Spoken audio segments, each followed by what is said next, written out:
Lucas is here. Hey, man. That sounds beautiful. Oh, thank you. It's one of those unknown American author folk songs. Oh, yeah? As old as the hills. Older than us, probably. Older than we are? Yeah. I wanted to jam with you. Yeah. No, we should. Man. I mean, even on this podcast. Are you another guitar here? No, I was going to sing, but are you opposed to wearing headphones? Or I am, because then it's a reveal. It's a reveal. I don't want to go there. Yeah, okay. Well, I mean, you know. Yeah. But I kind of had designs of making a whole improvisational album on the podcast, but we can just do a podcast too. We could do that. Yeah. I want to be easy, whatever you'd like to do. Well, it's great to have you here.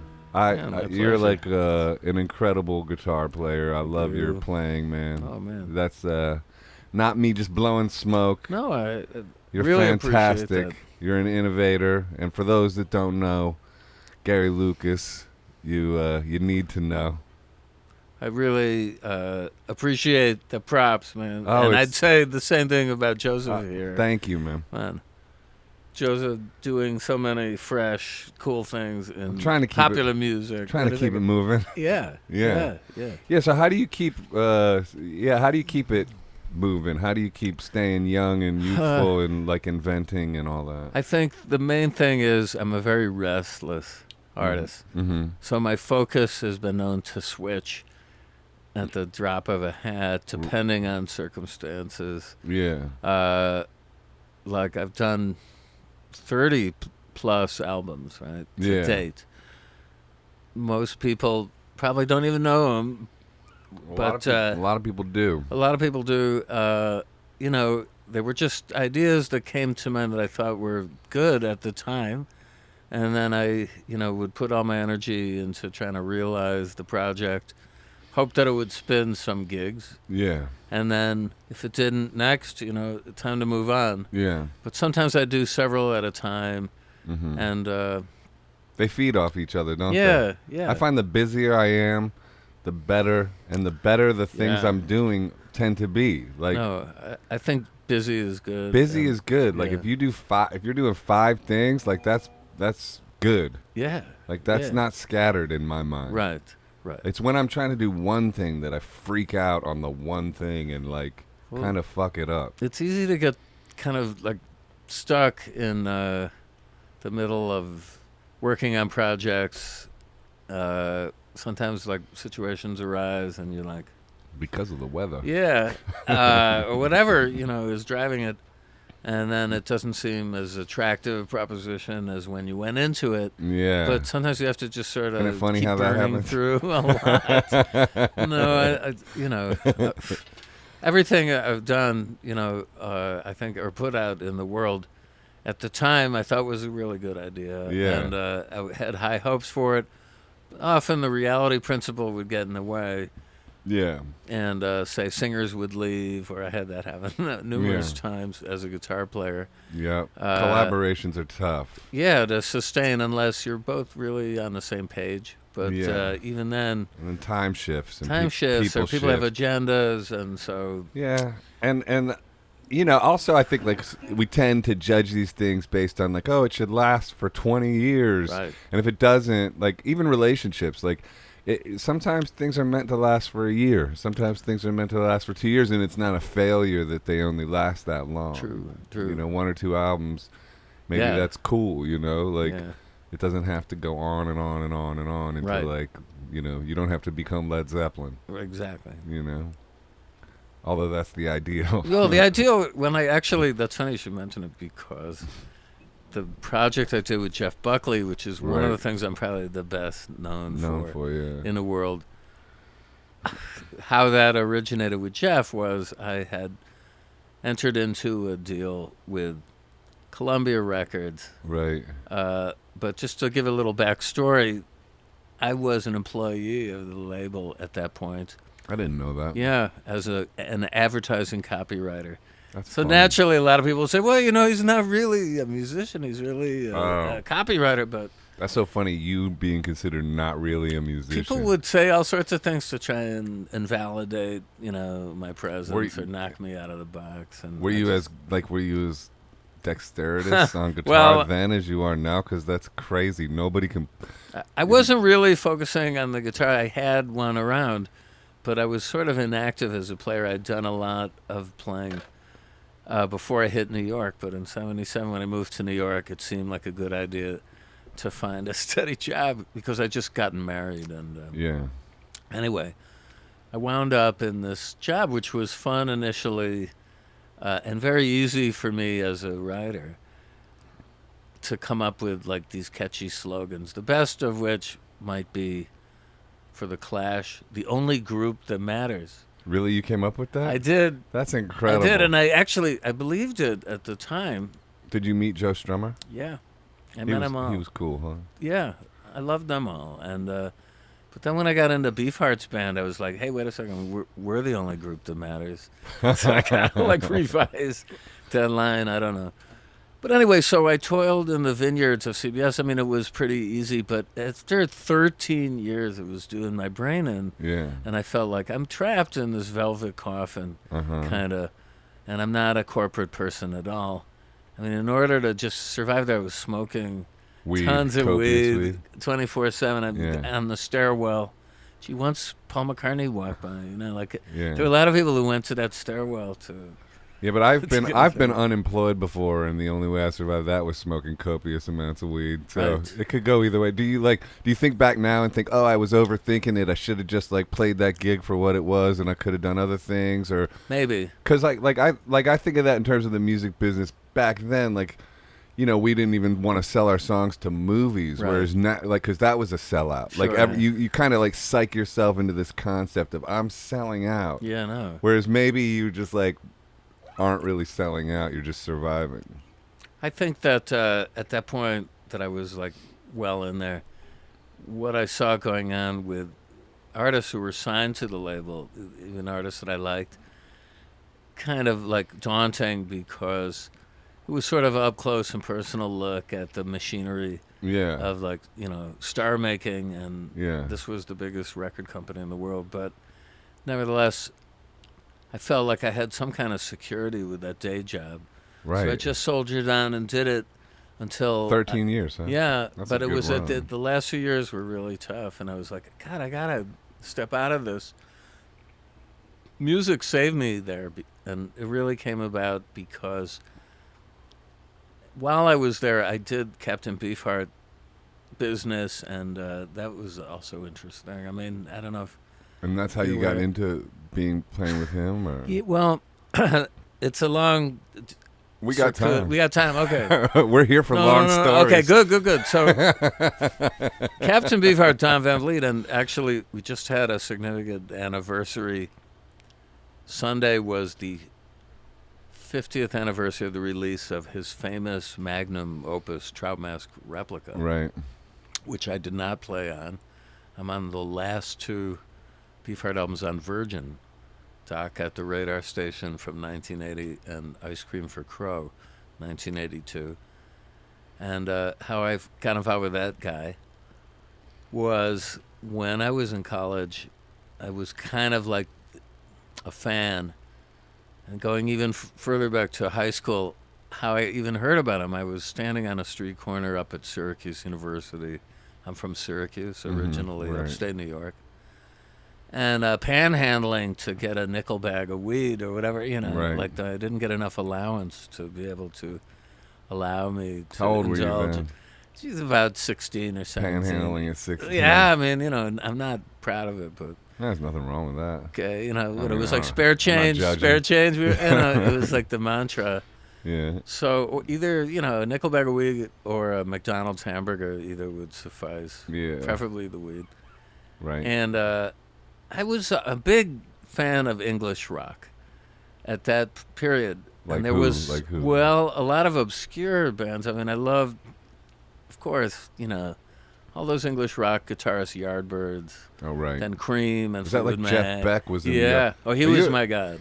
He's amazing. Amazing. Yeah, I want to talk about him. Okay. We can come back around. I want you to kick. Yeah. But also people like the Incredible String Band, who were like psychedelic folky people. The Move, a very great unsung band from Birmingham, really tuneful and catchy, great harmonies. I like that name. Yeah.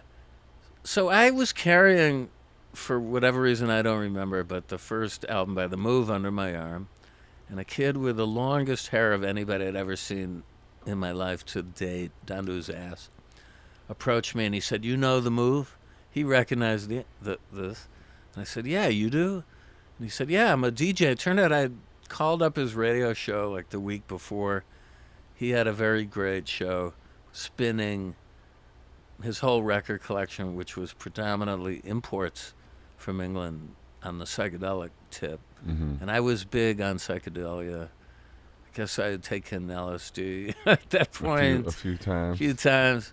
And, was a pothead. So he was carrying an acoustic guitar case. On it, written in red magic marker, it said, Captain Beefheart and his magic band. And I said, "Who's that? Like, who the fuck?" I hadn't heard of them, you know? Like, the one album of theirs, maybe one copy had come out in Syracuse in a Woolworths, and someone had bought it or something, so I missed it. Yeah. I said, "Oh, that's a band my brother just Pre-internet. produced." Yes. Yeah. Yeah, remember those Woolworths days? was the internet then. Woolworths was...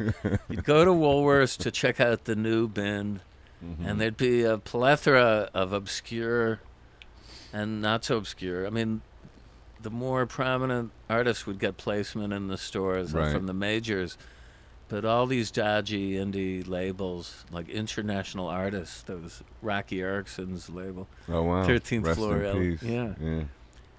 That's where you'd find the really, mongrel music nobody would, know anything about unless somebody was brave enough to buy a copy. Yeah.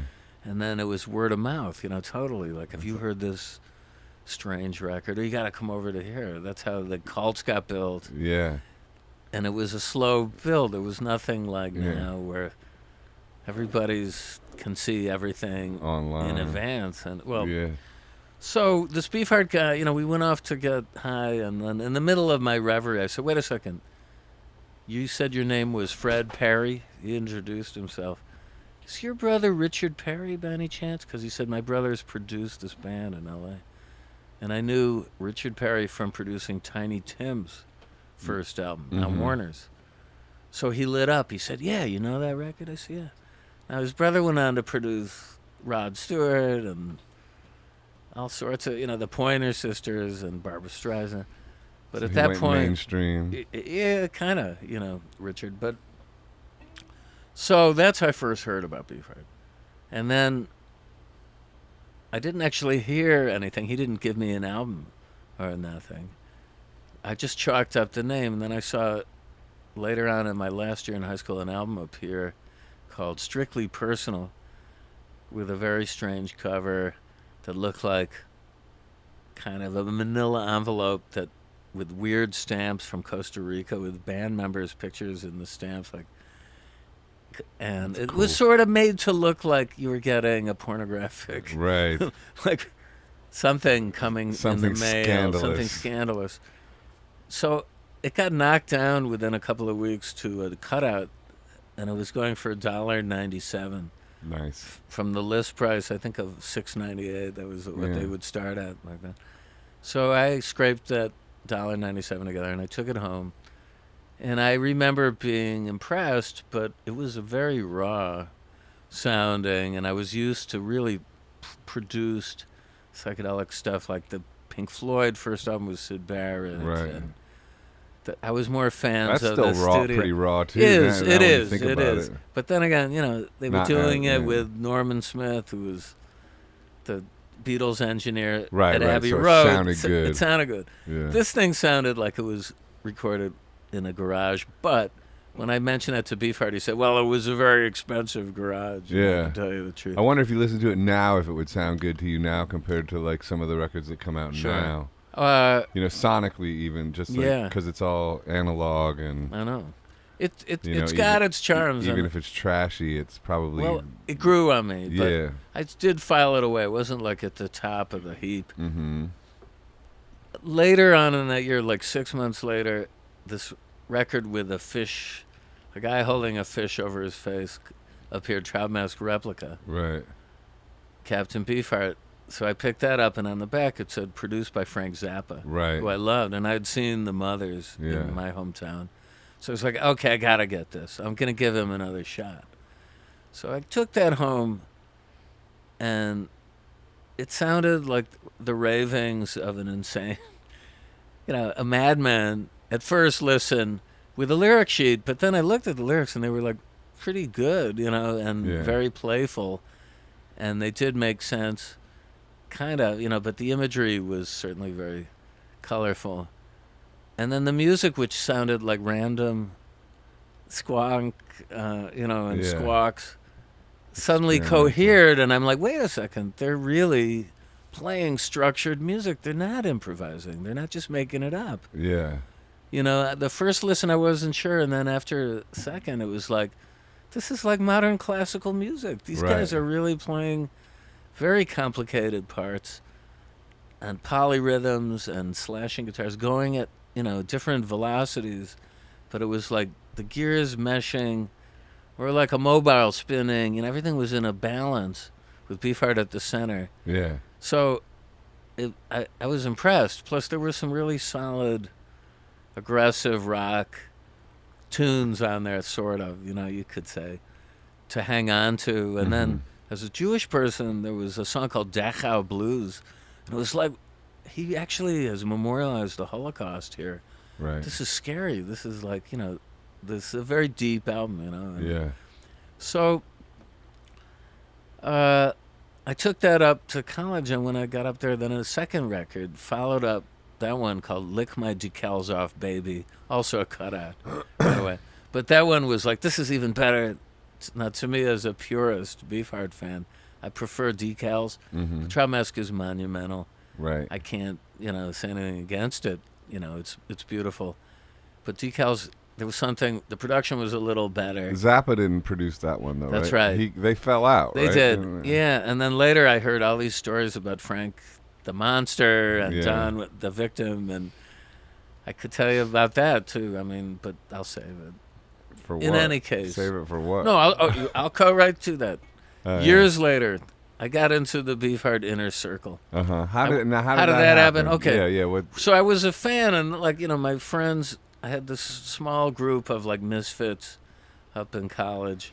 We were like the lunatic fringe at my university, and the stoners, and how groups sort of, the jocks go their way, and it's like high school in a way. It's just a little bit, now there's more. Does that ever end? No. I mean, no, even life now, is like life that. is Life is like like that. I mean, these tribes. Instagram, are you kidding? Hey. Holy shit. Speaking of which, have you seen this show that they just rolled out on HBO called Euphoria? Have you checked it out? I don't really watch TV. Okay. I'm on YouTube self-help videos all the 24/7. That sounds good. All right. And mantras and shit like that. Yeah. But anyway, go Well, for anyways. it. What is that? Oh, I'm only saying that. My wife is a casting director. Oh, okay. So she watches the latest this and that to sort of spot who are the up-and-comers or the hot actors. And this is a show about teenagers today in the suburbs. I don't know where it's set, but look like California. Yeah. And it's like a very graphic, drug-taking, sex, profligate sex. Hot, girl and girl and action and they're promoting sex. They're trapping people with their own shame-based behavior. That's They're right. trying to make people small and afraid and locked in their corners. But it's grim. It's the grimmest. It's like a grim soap opera without a point. I only saw the first episode of it, but it's like, I don't know if I can go back to this. Don't do it, kids. Yeah. Get into meditation. Yeah, that shit's a trap. You don't want to wallow in this stuff. They're trapping you with your desires. Right. That's what they're doing. I mean, take it from some older dudes that know better. I know it exists. We've made those mistakes. Who wants to wallow in a show like that unless you're totally a voyeur? And No. Look at who wants to fire up their desire and frustration? I'd rather go on a jog. I like that. Man, you inspiring me. I'm ready to go. We'll run after this. Okay, let's do it. But anyway, go back. Okay, so Beefheart. Okay, so then he came up. All right, I digress. Speaking of Beefheart, go to Beefheart. Beefheart came up. Where did that name come from? That's a good one. Yeah. Well, he said Zappa named him, and that's a little bit apocryphal, based on What's apocryphal mean? like a legend, but that may or may not be true. Okay. From I love the that Bible, word. the Apocrypha. It's a good like, word. You know, it's Apocryphal. a good myth. He said, "I have a beef in my heart against humanity." You know, that was his. He had a good breakdown That's of dope. it.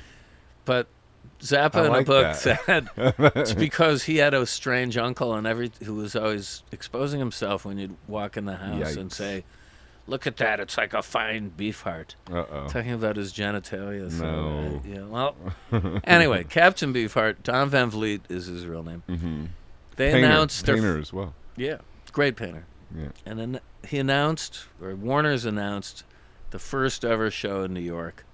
Maybe it was the first, I know it was, the first national tour for Beefheart, with a young Ry Cooder opening solo guitar that most people talk through, unfortunately.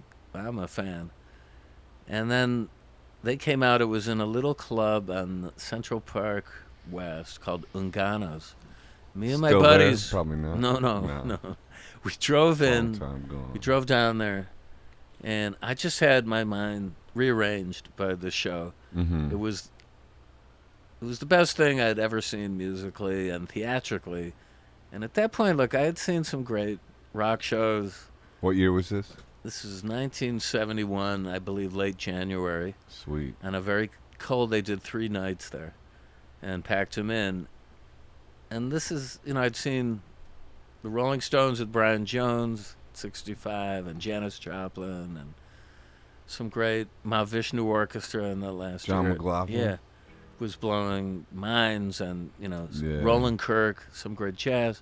This Uh-huh. thing was just, of in itself, unique and a great, just staggeringly different presentation of music and Totally poetry and art. original. Totally original. Yeah. And it was like seeing Beefheart conducting a 3-ring circus with mythological creatures as the acts, these band members with strange names he'd given them. And they were all wobbling and Do you cavorting remember around. the names? Well, Some yeah, of them? the Mascara Snake. No, was he there?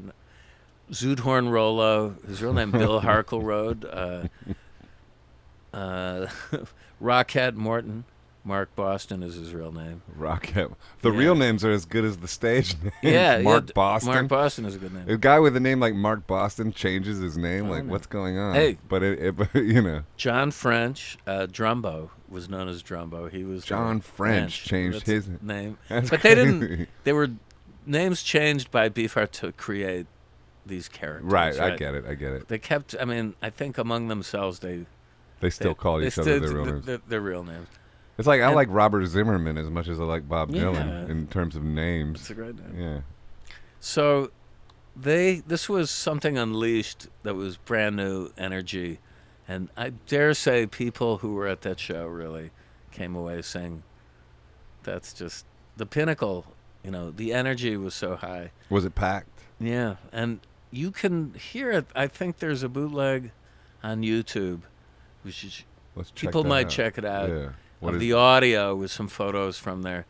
how would they search that just real quick? I think if you just put in Captain Beefheart Ungano's, UNGANO apostrophe S, 1971, or just Ungano's. Ungano's, Okay. Sweet. an audience tape will turn up.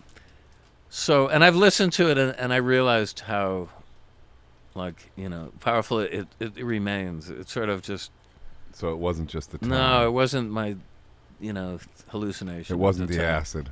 But I said to myself, I made a vow, if I ever do anything in music, I want to play with this guy. Okay.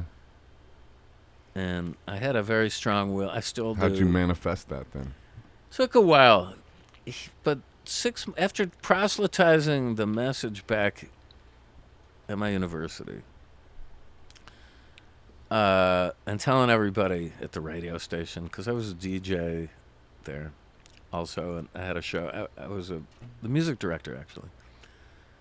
He came up to do another concert, this time at Yale. That's where I went.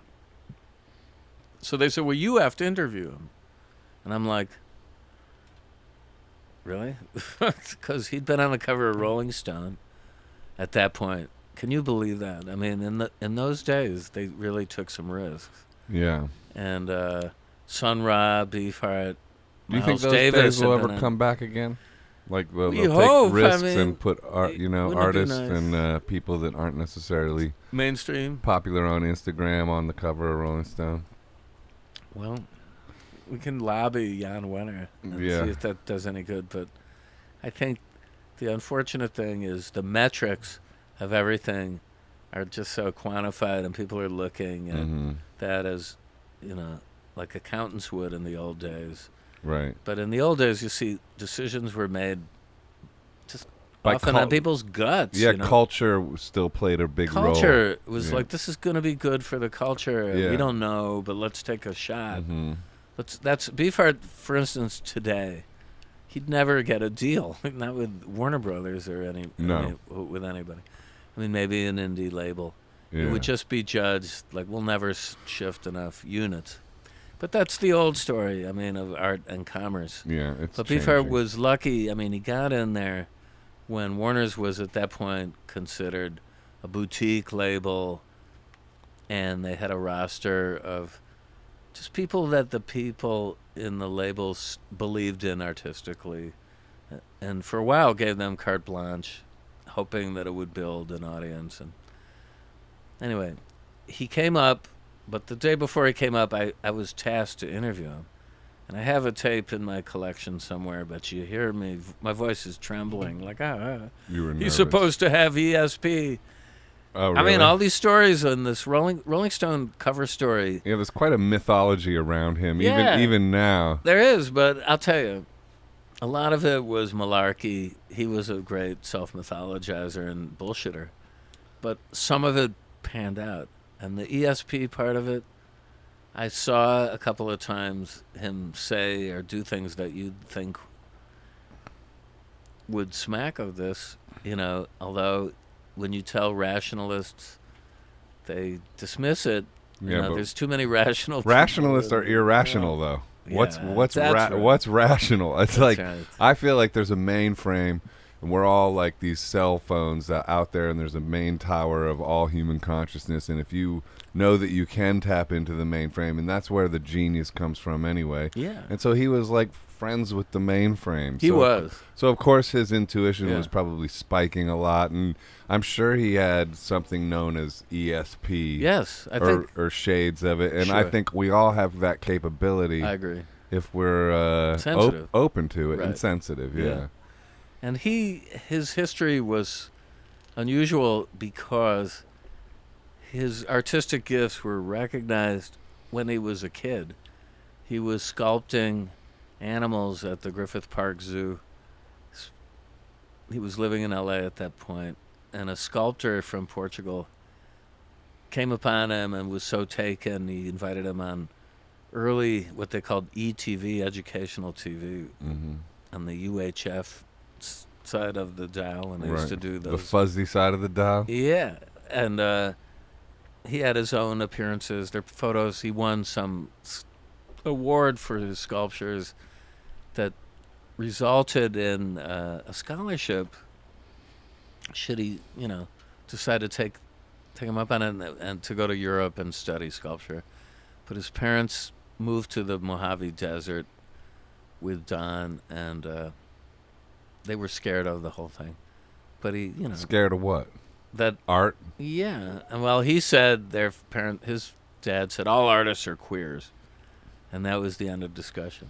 Wow. Yeah, I mean, this is the 50s we're talking Right. about. So, and those are his words, not my intent to. We got it. You got it. All right, so we look, get I it, mean, bro. Yeah. Anyway, Take that out of context. Yeah, exactly. Just put all artists are queer. Gary Lucas, Gary all queer. Yeah. All artists are queer. Oh God, no. That'll be the Rolling Stone No, headline. yeah, There you go. exactly. Well, one has to be careful what you say In this these day and days, age, oh because my they'll god, be snipping. people they- love the outrage. Didn't they just Bro. do some like? Trust me, man. The White House put out a video Yeah. where they slurred Nancy Pelosi to make her sound like she was drunk. I or don't even know. That's what I I think. you know, I think Jimmy Kimmel does that every night. does it? Okay. Oh man, Yeah. It's we're living in the outrage age. It's really, nobody seems to get too outraged anymore. That's like business as usual. But Yeah. every day I'm like, Except when Gary Lucas is involved. Yeah. well, Gary Lucas bringing the rage. I'm keeping my head down on this one. So, Keep that hat on. Yeah, to just, it's a good place to hide. If you tip the brim down. It goes with my painting behind you. Oh wow, so Like, yours yeah. fabulous. Thank you. It That's goes great. like It the does. color, like it's great. It blends Okay. right. This is ideal. Yeah, it's like Okay. you're like a character in the painting. I love it. Okay. Anyway, yeah. So he showed an early, evidence of gifts for music, and fortuitously, a young Frank Zappa was living in the desert. Also moved from Baltimore. Don came from Glendale, California. Frank came from Baltimore, and they became buddies. This is before either of them really put out a record. Yeah, And yeah. people say that Frank kind of took his thing from. Yeah, a lot of people have said that Don was a very strong influence on Frank. And Right. Don at one point said, this, that's all me. I started this. So, Mm-hmm. Frank was Frank, and I know he was a great artist, and I loved his music Right. also. But there's a difference, and Don to me was like a big heart and just spilling over with generosity, bellowing out Yeah. these beautiful statements. Of, More coming from the heart, maybe. and Frank more from the head. Yeah. And calculated, Mm-hmm. beautiful, Yeah. composer. Still and amazing. amazing. But yeah. But they're different kind of Yeah. sides of the brain, too. It's like the left and right Interesting brain. you said that thing about Don bellowing over with generosity. Yeah. Because I've heard it said before that, like, the markings of a true artist is generosity. I Like, think that's so. that's the biggest quality Yeah. of a real artist is generosity. What do you think? I think it's a good thing to keep in mind. Yeah. Where do you think that comes from? I think if you're really sensitive and you do have a big heart, Yeah. it goes with the territory of like being able to make art, and you want to share it with the world. I mean, there are some Mhm. artists who are just happy to do it for the sake of the art, but I think most people, at least in a popular medium like music Mm-hmm. or painting, want to get something back from the audience. They want, Yeah. to feel that they had an effect on the world True. and on people's consciousness And make a living. and make a living. It's And that's the you know, tricky part, is like the intersection of the art and the commerce, Yeah. and how to balance that out. And with a guy like Don, he was pretty bad as a business person, whereas Frank was a lot more canny. And Frank was also kind of, I think because of experiences he had had early in his life. I know he was busted and spent time in jail for a few days for making a supposed party tape with grunts and groans and orgasms. It's about porn. Yeah, I think he was set up by the police to make a sort of a Really? off-color tape for a stag party. And Wow. he just went in his studio with his girlfriend and, Have- grunted and groaned and faked orgasms. Oh, okay. Yeah. But he was treated very badly. It really scarred him, the experience of being in jail, Yeah. even for a few days. So he was very bitter and distrustful of people. And that kind Whereas- of motivated him maybe to like gather power so that something like that traumatic Yeah. would never happen again. Could be. You got it there. Well, I think that's not necessarily a bad thing in this world. I No. mean, like, it almost kind of goes back to what we were saying before about like, oh, in the early 90s or whatever, back in the day, it was like considered a sellout if you even gave your song. But it's like, because when I first started getting into all this, I was like super art. No, I don't give a fuck about money, this, that, and the other. And then, I mean, that attitude can take you to some pretty dark places. Yes. And also, what it can finally do is take away your ability to make art. And once that happens, then you get motivated on that, like Frank Zappa spending some time in jail tip, like, whereas, okay, I need to start taking care of some other things too and start looking at a more balanced plan for my life. Right. Because if I want to be like a generous, hippie-loving, full-hearted artist, all that, which is great. You don't want to lose that. No. You also have to let let the tiger out of the cage, as it were, or whatever, however you want to put it, and have that side of the street covered too. Yeah. What you say, I totally understand and feel. And, we all go through it. I mean, like Nikola Tesla, ends up alone in a hotel room going mad. Horrible. And said no to $1 billion deal or whatever because he was pure about what he was up to. But it's damn, dude, yeah, no, because we're living in the material world. It's we want it to be ideal, we want it to be spirit based and all that, but it's the material world. It's the yin and the yang. Yep. Hooter, stop looking at your phone. It's distracting. I'm reading something. Okay. Oh, okay. As long as you're still focused. Oh, okay. Good. No. Anytime. But I'm like, damn, bro. Is it okay, good. So at the time I met Beefheart, at the time. I want to make sure I don't forget. I don't want him to forget to go back to Jeff Buckley. Oh, we're gonna go to. We're Jeff going Buckley. to Jeff Buckley, but come on, but this is great because he has told the Jeff Buckley stuff a lot, many times. But I mean, we want our audience to hear the Jeff Buckley stuff too, if you don't mind. If we're gonna hear it, but this is real. This is real interesting. I've never heard this Beefheart stuff, and this is how I got in. And this is really to some people, this Beefheart stuff is gold. Every bit as important, if not more so. Yeah, and it's less common. So, and so this is exciting. I appreciate you going into this. Yeah. How I got into that inner circle was I interviewed him and my voice is trembling and he's like, "Hello, Gary, how are you?" He had this deep basso profundo rumbling voice, and he put me at ease, and I laughed and he told jokes, and he I got the sense that he was a really sensitive, caring person, and I could follow his thought patterns, which were very abstruse, Joycean, even with wordplay. I love your words. You got good words, man. Hey, I'm an English major. Is that what you studied? I did. Oh, okay. There you go. No, my basis for getting into this college was a National English Award, but I had a facility as a writer. That's all I would say. You still write?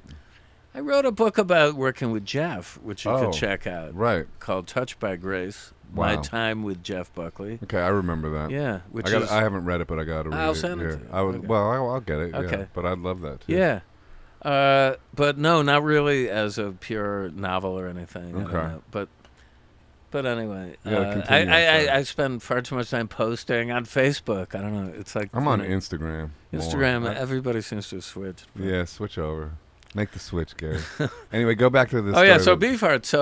So then I met him, and he was really charming. And every time he would come to play in the vicinity of New York, I'd make a point to see him, and I would get backstage. I wrote about it once for a magazine, and was a huge fan. But I never told him that I could play guitar. Secretly, I was studying his stuff, listening to his records. They're very difficult. Were you killing at guitar then? Yeah, but I was not. Because this guy's like one of the best guitar players. Well, thank you. you. You know that. But I was like, I booked him. Yeah. I was keeping it kind of on the down low. I had some hits at Yale. Like I played with the Yale marching band. I wasn't marching, of course. I played the electric guitar at the Yale Bowl. With a 200-watt Marshall stack and a telephone cord coming out of the guitar into the stack. There's photos of me up there, like the theme from Shaft. Is it on the internet? Any photos? I don't think there's no footage, but there's photos. When you go on Instagram, start posting those photos. I will. Yeah, I will. And or maybe we'll post it with this podcast. Yeah. I am on Instagram, but I'm not doing it. Once a day I'll try and put something up. I know some people are like obsessively doing it. I do it a lot, but look, if you can gather the tribes, all power to you. I don't know. I don't have the Amanda Palmer touch. Yeah. To really. It's hard to cultivate that. And herd call the herd there, and So finally, I just like hung out with him and got tighter and tighter, but I never told him I played. Then I invited him to come up and be a judge at a film festival, and he wrote me a letter. Again, snail mail. I got this letter. How sorry he was he couldn't make it. He tried, he failed. And then I lost touch with him and graduated. A year later, when I was home, I was trying to study Chinese. It's a long story, but in the interim, I graduated. I had this torrid affair with this 56-year-old woman on the Upper West Side. Right. How old were you? 22. Nice. And she really, I loved, That this is was torrid. my first love. It was Yeah. like, she was very wise and wonderful. No longer with us, I'm sorry to say. But anyway, we'd broken up, and my parents, as part of the way to break me up, had dangled, you can work in the Far East for your father, And They didn't like the relationship. No, she was older than my mom, Yeah. and so they just frowned on the whole thing. And I was like, it's not so Kind of like a unusual. Harold and Maude vibe. Actually, we went to see that movie. That is she funny was big as on that hell. movie. Well, of She course loved she that was. movie, right? Yeah. Or The Last of Cherie by What a Colette, great- if what you a know great that book. movie. Yeah. Fact is, so I'd made a break, and then I saw in the newspaper Frank Zappa's appearing at the Syracuse War Memorial with special guest Captain Beefheart. Wow. And I'm like, how did that happen? That's really insane. The upshot of it was I went down there with a friend and then saw the show. He was still great, but he'd been out of it for a couple of years. His band had broken up. He'd put these disastrous John. albums out, going commercial. It's known as the Tragic Band era, and then they left him. So he was sort of in between gigs, and here he was with Frank, but he was killing it still. All artists go through those periods too. The Yeah. great artists go through those periods lost in the desert of their own weirdness. I know. I love those periods too. When you when you go back to them, it's there's actually good stuff in those Oh, periods. yeah, there is. You know. So, anyway, approached the stage. They were breaking down. There's stagehands running around. And I said, Don, and he hugged me. He recognized me. Gary! I got a big bear hug. And then I was so happy to have this reunion. And he said, I'm really hungry. Do you know where we can get ribs? So I said, I know a guy who operates a backyard barbecue pit in the Black Ghetto of Syracuse. It's open after midnight. We can go. Fantastic. So I drove him to this joint. I mean, you were in the band just at that moment, Maybe. basically. Well, he didn't know yet. Yeah. But in the middle, he started singing the blues. The guy was serving us fantastic barbecued ribs from a smoking pit in his backyard, built into the backyard, with secret sauce. It must have been one part. It looked like liquid smoke was part of the sauce. It was like all sorts of chemicals and blood, maybe, and ketchup, Tabasco sauce, and white bread. It was classic with wax paper. You could get chicken or ribs. We later brought Frank some chicken, and he said, or ribs. And next day I asked him, he said, they were burnt. He was always kind of sour. Uh-oh. So in the middle of this, I said, Don, if you ever put your magic band back together again, I'd love a chance to audition. And he went, you play the guitar, man? Why didn't you tell me? And I said, well, I didn't think I was good enough. I'm, kind of a shy person. Still am. But I've overcome aspects of it. But now I think I can do it because I've studied some of your songs. And so, well, what are you doing Friday? I'm playing in Boston with Frank. You must have blown his mind when he Yeah, no, he was excited. So he Yeah. said, bring your guitar to Boston, and after the show, I'll check you out. So I went up on the Greyhound bus. This is what you got to do, if you really want your dreams come true. You have to put a certain amount of effort into the realization. And You got to get on a Greyhound bus. and from time to time. I crashed with my friend in Yeah. Boston. Then we went to a show, Zappa show. Met down in the backstage, the stage door. I went back to his hotel, and I played for him. And he said, "Great, okay, you're in." I was like, "Okay, when do we start?" Wow. And then he was vague. And I had a ticket to go to Taipei for this adventure of like 2 years, which was set up, to give me something to do to get me away from that woman. Mm-hmm. And so I said, all right, well, let's stay in touch. And he was skeptical. He was like, what are you doing going there, man? You were born here. So I thought it was actually a very, Astute. provincial way to look at the chance to have an overseas experience adventure, But he Don maybe was thought you were missing an opportunity and wanted But you he didn't make any clear-cut offer. It was Right. vague. It was too vague. It was Okay. vague because I was like, well, when do we? I'll come and camp out on your lawn. And he was like, why? He was probably thinking, how am I going to afford to pay this kid? He lives in Syracuse. Right. The band I'm putting together is going to be based around L.A., Yeah. which it was. It turned into. Well, anyway, so I went and had adventures and was there, acquired a Chinese girlfriend who I later married. This is how I came to my knowledge of Chinese music, which I've translated to guitar. Yeah.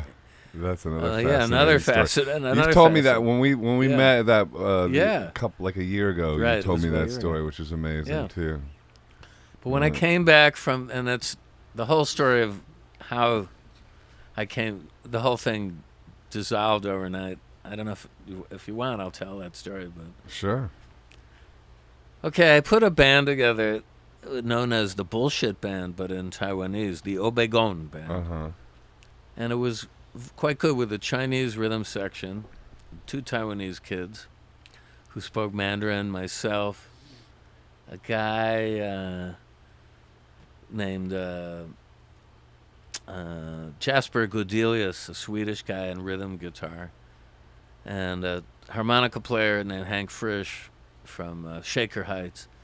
And we were... Shaker Heights, Ohio. Ohio, yeah. That's where I'm from. You kidding. Well, I'm from Akron, Ohio. The but, best. You know. Dusty Wright. You know Dusty, I'm sure. Well, I know the name, Oh, but okay. I don't know. Chrissy Hine. Well, yeah, I went to the same Devo. high school as Chrissy I Hine. know Chrissy. Yeah. Yeah. And the Black Keys. Oh, that's right. Yeah. Okay. Well, that Rachel kind Sweet. she was great. Devo. Devo. Guided by Voices just up Para the road. Ubu. Para Ubu. Right. The list goes on and on. Ohio's the Liverpool of America. It is. Ohio Yeah. is the real rockin' heartbeat. It really is. Dave Hill. Dave Hill, yeah. Yeah. Shout out Dave Hill. So, well, let's see. So I got back from. I'll tell it, but Yeah, it's fast forward because it's we got painful, so and many. we got so many We got things so and many things to these talk stories about. go on. I called him up. I said, "Okay, I'm ready to play," and he said, "Okay, so yeah, this is after you left." I'm back. Yeah. 2 years later. Uh-huh. Come and see me at Berkeley Keystone, man. I'm playing Yeah. in Berkeley. So he had a band. So I said, well, I still want to play with you. I see you put this band together. He said, okay, we're going to do it. When the time is right, we're going to do it. Meanwhile, so I moved to New York, started working this gig as a copywriter, which I fell into. CBS Records in the Black Rock building, which I called the Death Star. No, it was just like, it was, this corporate headquarters. The network was in there. The Yeah. record label was in there. What street was this on? 52nd and 6th. It's that big black Enno Saarinen building that looks like black thing rising up across from the Museum of Modern Art. Is it still there? It was, yeah, Black Rock. That's Hmm. the nickname. Anyway. I was just at the MoMA. Saw the Miro show. Highly recommend. Oh, yeah. Anyway, keep going. So, in 1980, 79, he said, I'm ready. We're doing a new record. I'm sending you some music. Learn Uh-huh. this. Yeah. And that became a guitar solo piece called Flavor Bud Living. It's on the Dock at the Radar Station album. It came out in September 80. It put me on the map as a guitarist. Yeah. I hung there. I toured with him. I played in Europe. I did some U.S. dates. I did a second record, the last Beefheart album called Ice Cream for Crow. I'm in the video. Right. You can see me cavorting in the desert in front of his paintings. What was your stage name? Gary Lucas, although once he said, I think Gary Lucas is hip, man. I don't have to give you another name. Once he introduced me as Gary Mantis Lucas, which was okay because of my Lucas. wrists, I don't know, and my hands. Got them long hands. Yeah. Did you quit CBS when you went? Finally became No, what happened was I took leaves of absences Mm-hmm. because I was like, I'm not going to make any money with this guy. Right. Right. He's an artist. And he's not really going to pay me, and there's not a lot of money. I also managed him by default. That's wild. With my ex-wife, Ling, this Chinese woman I imported back from Taipei via Singapore. But she was good. She did the business, heavy lifting, negotiations. I did the PR. And we got him on the cover of Musician magazine and Rolling Stone, a feature, and so you gave him David Letterman show. We did a lot. Oh, you did Letterman? Well, I got him With on Beefheart? there, and yeah, he mentions me. We didn't play on it. Oh, we because did. he used the world's most dangerous band? Well, no, he didn't actually perform. He Oh, just he just comes out talked? twice and talked. Interesting. Like Paul Schaefer probably would have wanted it, but he was hard. You couldn't have really done much without a rehearsal with him. He wasn't that adaptable, especially with his music, Right. which was quite difficult. So you for the kind of most gave, part. but you gave him like a new lease on life. I gave him a lot of blood, man. Yeah, you gave him a new lease on life. A lot of blood for Beefheart. I gave him a lot. Did it end well with you and Captain Well, yeah, Beefheart, I mean, or- listen, it did. We had a great 5 years together. I got very close with him. I would be on the phone with him. Lucky for me, I had a Watts line. I don't know if you know. That was like free phone service at BlackRock. Everybody did. That was a perk. You could just call up your buddies all over the world. Nobody ever presented bills anywhere. Right. So people were like... The music business used to be pretty good, actually. The music business in had hindsight, a heyday. In hindsight. Until they got wise to this. Yeah. And then they cracked down. But Yeah. so I'd be talking to him a lot, and he gave me some beautiful paintings and drawings, which I cherish and treasure. That's beautiful. Yeah, and I hooked up his art gallery gig.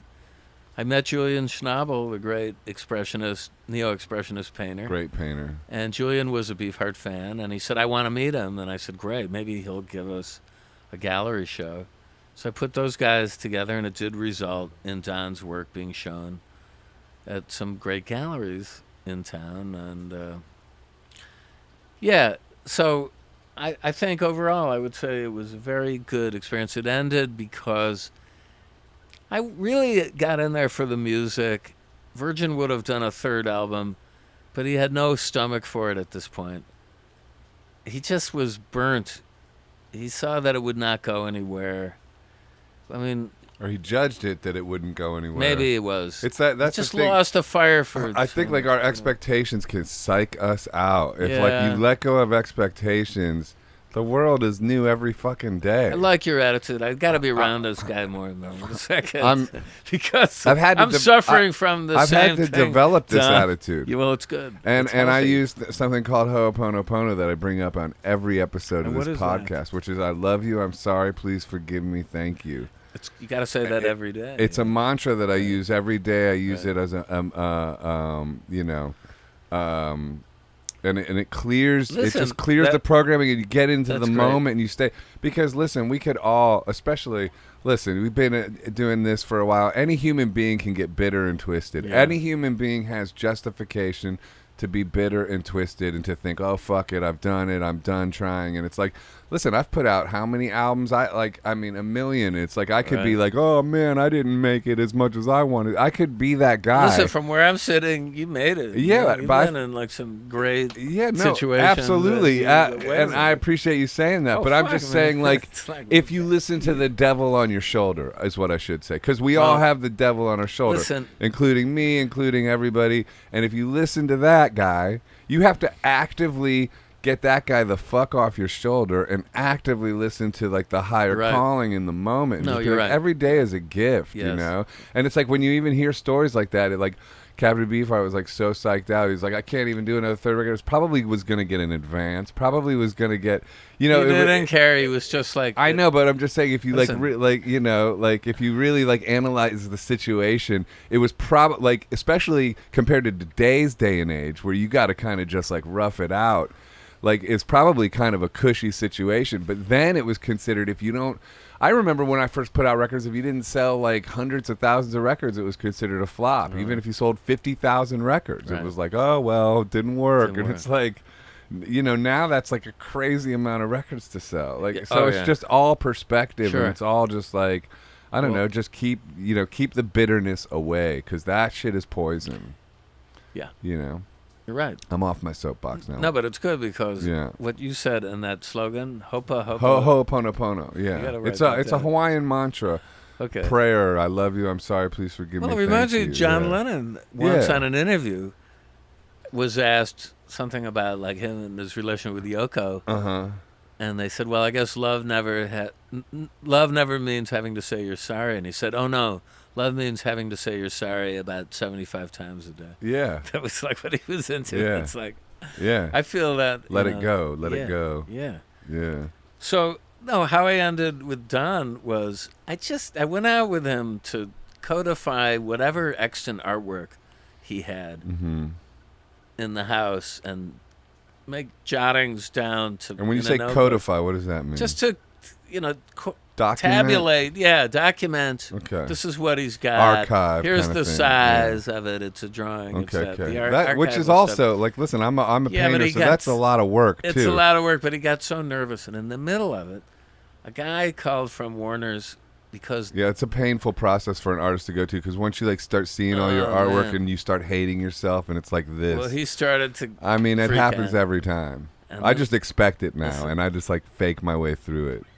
But anyway, go ahead. A guy called him because they wanted to put the first Best of Beefheart album out through Warner's, and his whole attitude was, "Didn't I put enough work out, man?" Yeah, see, why does that have to come out again? Wrong attitude, Don. Come on, bro. But in a way, I had to. He was a super contrarian, and it was like, I know. That's something in a way to like that. But you can be such a contrarian that you contrarian yourself right out the game. You cancel yourself out. I love contrarians. Okay. I'm a contrarian. Right, but I love it. But there's that fine line of contrarian gone fucking awry. Well, most everybody had been very close to Don. Eventually had some kind of falling out or had to just get away. And he would just say, "Man, I displace a lot of water." You know what I mean? Like wherever I go, he had an self-mythologizing. Well, but he did his contrarian energy in a way. Yeah. Did clear out, certain possibilities for him, where people would be like, well, geniuses freak people the fuck out. Yeah. And he was genius. He was genius. So how I did it, I wrote him and I said, "Look, Don, I'm really sorry." I read him a formal letter, but I have to stop as manager. After 5 years has been great. I'm honored to have worked with you, but that's nice. Yeah, I try to do it respectfully. I'm gonna send you all the business contacts. It wasn't like I was leaving him in the lurch, right? Right. And then he called me on the phone and he said, "Man, my whole universe is crumbling, man. What are you doing?" And I was like, "Don, I gotta, I had to get away to live my life, right, to do my own stuff." And I don't think I would have been able to actively get going under my name, because he was one of these guys. If anybody in his band did anything creative in music, he'd be freaked. Like, right, threatened. "What are you fucking around with me? My music, or what are you?" All right, well, let's leave Don here then, because this is a good time. It's a good jumping off. No, it's a good jumping off point, because this is where you left him anyway, and also Don is such a genius. It's such a huge aura that he could usurp this whole interview, and it's been great. No, I know. But now let's go. Hey, Don, we love you. We love you. Thank you for everything. So now we're moving on to the next phase. The next phase was, I said, well, I got to get busy on guitar. Yeah. I mean, it took a And this is when you really started developing your style. Yeah. Which is what just year are we at? Which is wonderful. It's about 1984 or 5 about, right? I'd just gotten married, and I started second time, right? To a lovely English woman who I'm still with, some 30 plus. Boom! It can work. Artists can make love last. Yeah, it's inspiring. And she's like my rock there, Caroline Sinclair. Shout out to Caroline. Shout out to Caroline. Yeah. Caroline says. Yeah. And anyway, she was, very supportive emotionally, because I was like, that's what you need. That I gotta pause there, because that's like the biggest thing. If somebody's supportive of your work and an emotional landscape and everything like that, and they turn you on, boom. That's the trifecta that we're all looking for. And so she was like, you got to keep going. And, you know, and meanwhile, I had hung on to the day job, so I had a context with some income coming in. Mm-hmm. But in that period, I started to get invites to do guest shots on people's albums, like Matthew Sweet. He brought me in Robert Quine. Cool songwriter. Yeah, to work on a record he did called Earth. Mm-hmm. An English band called the Wooden Tops. Mm-hmm. Rollo McGinty invited me to work on a record for Rough Trade. Right on. And Adrian Sherwood, who's still a, you know, out there, great guy, dub mixer extraordinaire with a lot of reggae artists. He did Lee Perry's latest. I did some tracks for him. And I was like, yeah, right, now I remember music used to be fun. It's not like, you know, can be fun. So then a girl out of nowhere said, you ought to do a show in town. And this club, the Knitting Factory, had just opened up. Love it. Yeah. Michael Dorf. Michael Dorf. Now, wait, all right, so I went down to Leonard Street. Yep. Leonard Street. And I went to, they'd probably been open 6 months. And my friend Tim Byrne from Syracuse, who I had produced a record for Columbia as a side project, had a show there. So I went down there and I met Michael. And he's like, I want to come up and meet you because I have an idea to do a record label. Maybe you're the guy can shoehorn me in. And I'm like, hey, I'm a copywriter in the creative services department, but sure, come on up. I took him to lunch, and he was like, I'm a punk, and I should have my label. And so I liked his energy, but it was like I brought it up. No one knew what to make of him. Years later, he did get a deal for a while through A&M, and there were a couple of albums live at the Knitting Factory. My first appearance on a record under my name is on one of those. That's cool. albums. Gary Lewis. Yeah. Live at the Knitting Factory. Live By at the way, Knitting Michael Factory. Dorf is the guy who started the City Winery. chains all over the country, Yeah. for those of you that don't know. And so. he loves He's been Joseph Arthur, man. Well, he's been important Yeah. to helping a lot of musicians earn a living. has, so man. shout out to Michael No, Dorf. listen. Big props. And he does those with Shlomo and Yeah, that yeah. crew, like those big concerts at Carnegie Hall that are Right. really wonderful. A lot of those tribute shows. No. Michael also toured me in Europe. There were a couple of Knitting Factory Caravan of Stars tours. I played solo, and then I worked with this silent movie, The Golem, which I just played the 30th anniversary show on Saturday night at the Metrograph near Chinatown area. And we took that all over Europe. So he was quite involved in the early phases of my career and gave me a regular gig to play there. And so anyway, I got busy. This girl said, you should do it at the Knitting Factory. So really to try and like impress this woman, you know, I said, I'll put a solo show together, see what happens. So I toiled getting a repertoire together. I said, I'll do a little Beefheart. I'll do Looping stuff. Yeah, I had one delay pedal to start. Yeah. Only. But it grew like anyway, I did the I show. love that textural stuff. you do, Everything too. It's could go amazing. wrong. Yeah. They left my name out of the ad in the Village Voice. It's like, this is my debut. What the hell? Of course they did. So Tuesday night in June, no one's going to come. I put some like mimeograph flyers around the club area. And lo and behold, like they had a huge crowd out the door around the block. There was a buzz on that gig. And I played it in a trance. And then I did a couple of encores. They handed me $600 off the door. And I'm like, came home and told my wife, this is what I'm going to be concentrating on now. I was a fool. I should have been doing this when I was in my 20s. You know, it was already 38 at this point. Wow. And people were skeptical, but I was like, I'm going to hit music as hard as I can now, and I'm going to play my way out of this job, you know? And I mean, still, like, again, like, that was, like, the expectations then, too, where it's like, if you were 38, oh, it's over. But it's like, nowadays, it's like, that's super young. I It's felt like I'm just starting out. Now, Don't you still feel young? Well, it depends on what day You or look- what Yeah. side of the bed I get out of. You look great. You don't Thank look you. a day over 40. Well, that's nice. Yeah, you look Why? young. Michael asked me. I said, I don't know. Good genes. music. It's music, Music, keeps us probably. young, man. It kept me young. Yeah. So, Good diet. well, I don't know about that. I noticed Criff Dogs is right around the block there. All right, we'll go after. we have to. Anyway, so I just kept it, I started to hit it as hard as I could. I started appearing regularly in the club. And the next year I put together this band, Gods and Monsters. I started it all instrumental. Somebody said, okay, I'll give you $1,000 to put a band together to play. Sell it, the Welcome Back to Brooklyn Festival under the Arch at Prospect Park. Uh-huh. Did that, put the first score together for a film, and then got invited to play, in Europe. Michael took me to Europe. Things started to roll. And that's how I got in there. My first album was all live, pretty much, recorded in Holland. Holland was the first country that picked up on what I was doing in a big way. For me, it was France. Oh, that's great. Yeah, you have Mary Noel Dana. Yeah, that's right. Right. And Audrey Dana. They love you. Yeah.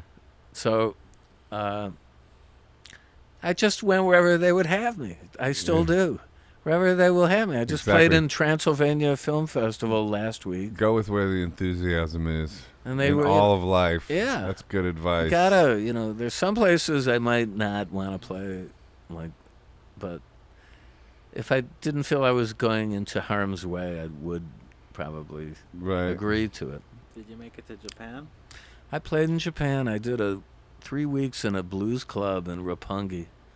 I'd love to go back there. For whatever reason, I haven't connected with the right people. I've never gone to Japan. I can't believe it. They'd love you there. I want to go. You would love it. I think they would, too. I feel, with Japan, it's weird. Some artists are just like superstars there. Yeah. While here, they can't fill up a room. And if you get in on the Japanese crowd, you're set. Well, I was rocking. I remember playing at the Tower Records, 3 of them. This one was in Shibuya. They had 50 video monitors up in a wall, and I'm playing in front of it, and my image was on there. I sold a whole box of my CDs right there, the whole box, from just passersby. I thought, I'm going to buy this guy's CD. So with Gods and Monsters, though, they ended up you ended up making a record that was well received in Europe, getting 5-star reviews, and then the record company said, "Hey, we're going to drop you." No, you want to hear that story? Well, this is what happened. I'm a very restless artist, so we've talked about that. We like doing different projects to keep busy. I started my solo career simultaneously.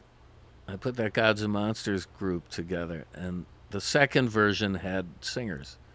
Matthew Sweet and Julia Hayward. So it was and it was a 3-ring circus. Collaborative. Just 2 singers or more than? Well, and a rapper and a scratcher. There was 7 people, I think, on stage at one point. Yeah, you were Drums, bringing in bass, a bunch of guest stars. Rotate them, like cabaret. Now I just thought it was more like a show. An A&R war a bit broke out between Elektra and Columbia Records. And because I worked within CBS Records, where Columbia was, it was sort of the devil you know. It's the devil you don't know. And so I left my day job to make a record for them, but the A&R guy said, it's just got to be you and the female singer. You have to get rid of the rapper and scratcher and Matthew. Matthew was between deals anyway, so he didn't, he was going on to do other stuff. So that A&R guy was trying to make it more of like a unified band. You need a consistent sound. Okay. I've had success with, he had done Cyndi Lauper, this guy, Rick Chertoff. Right. And so that was his vision. And then I left going into the job, and we got some advance money, and then they encouraged us to write, and it wasn't going so well, and the writing, because I'd written everything 100% before lyrics too. My partner had an agenda, but I don't want to disparage Julia, because she was great too, and she, we tried to make it work, but we didn't have a lot of enthusiasm in the company. And then the worst thing that could happen to an artist, our A&R guy left. Mm-hmm. In the middle of this, Rick got a job at Polydor. Right, so then it's... So it was like, hot potato, who signed this act? I don't know, they're weird, We're floating around, we don't have a manager. It's like they're just, people are not, coming to the shows to see us. We're trying to develop the act. And we're quarreling, which got back to the label.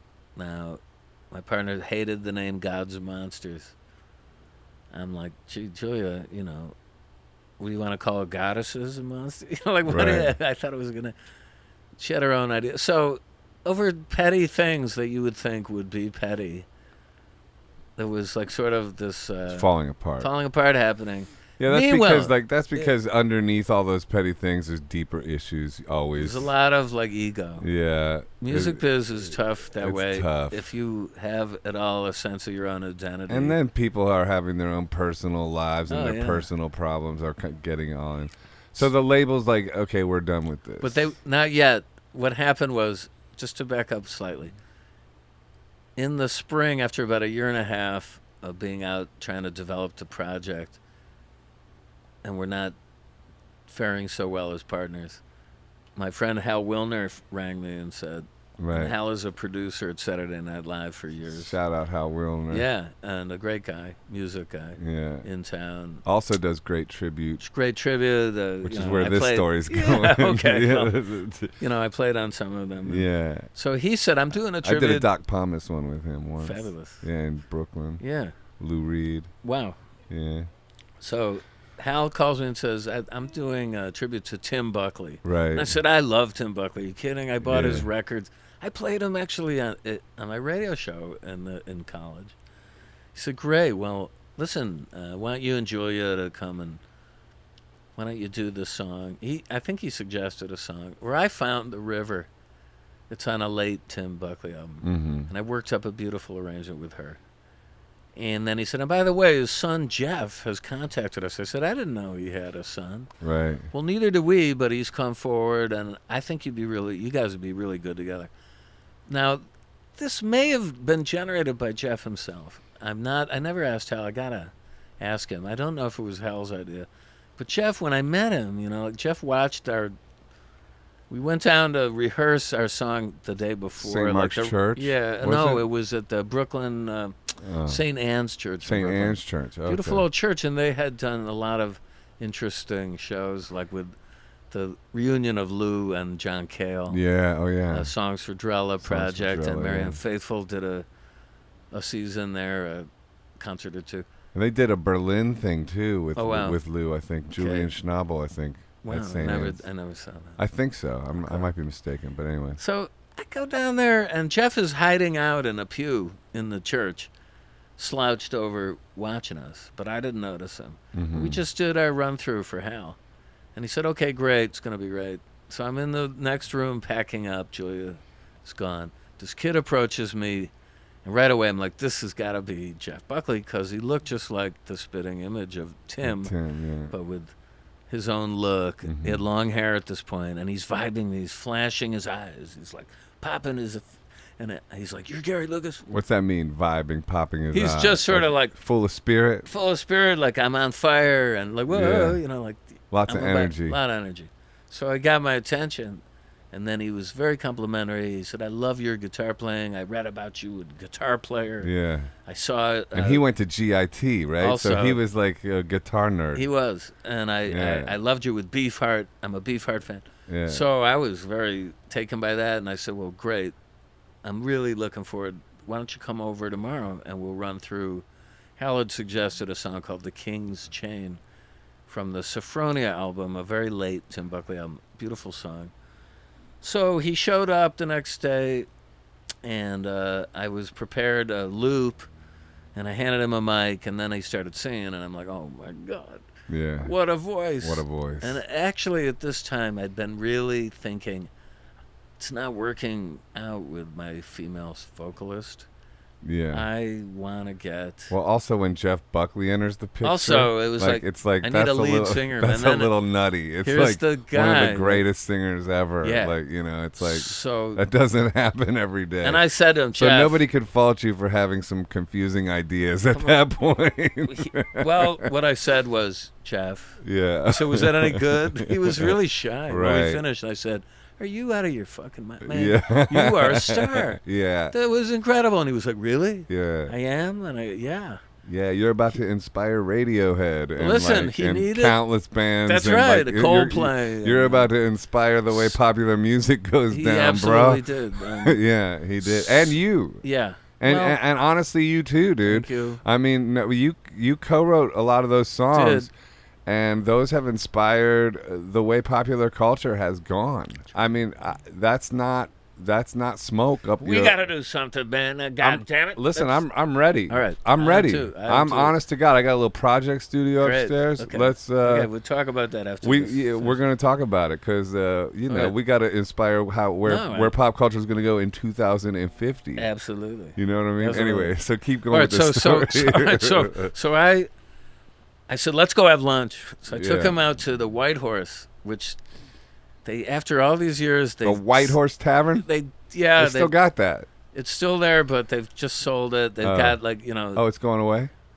No, they've opened it because it's landmark. They couldn't really change the front of it, but they've put in a new kitchen, and now it's like $35 entree. Oh, it used to be not very good hamburgers, and but it had a vibe.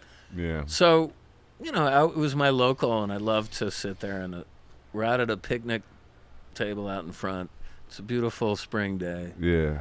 And the first thing Jeff and I start talking about is, who's your favorite group? Who do you like? And what did he say? Well, we both came up very quickly with a short list of Led Zeppelin, the Smiths, and the Doors. All of them featuring these shamanistic singers, lead singers, and guitar heroes.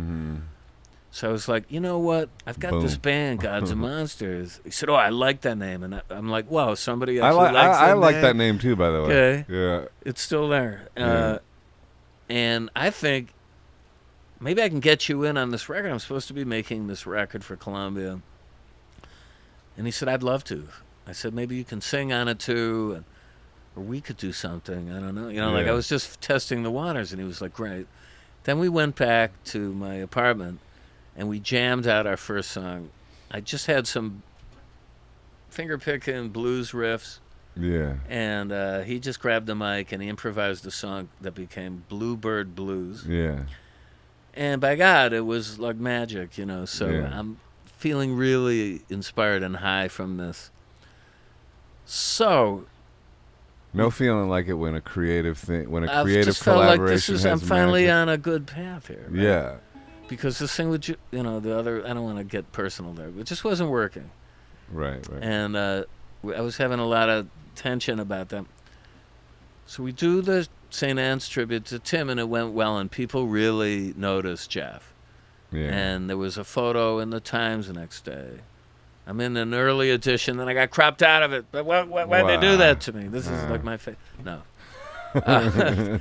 One feels often that things are just out of my control. I can only micromanage situations so much. Right. You gotta let go. Grant me the serenity to accept things I can't control. Yeah. Oh, yeah. Wait, what is it? Desiderata. God grant me the That's serenity the best. to accept I haven't things. thought about that for years, man. But that's so true. What, man. the serenity prayer? Yeah. Yeah. Isn't it also known as desiderata?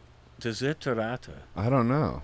Check that out. Desiderata was like very big in the late 60s. And I think that's a line from it. But where that is, it a biblical reference? Well, it's an AA thing. The serenity Maybe prayer. that's what it is. Jeff gravitated to you and wanted to work with you. He did.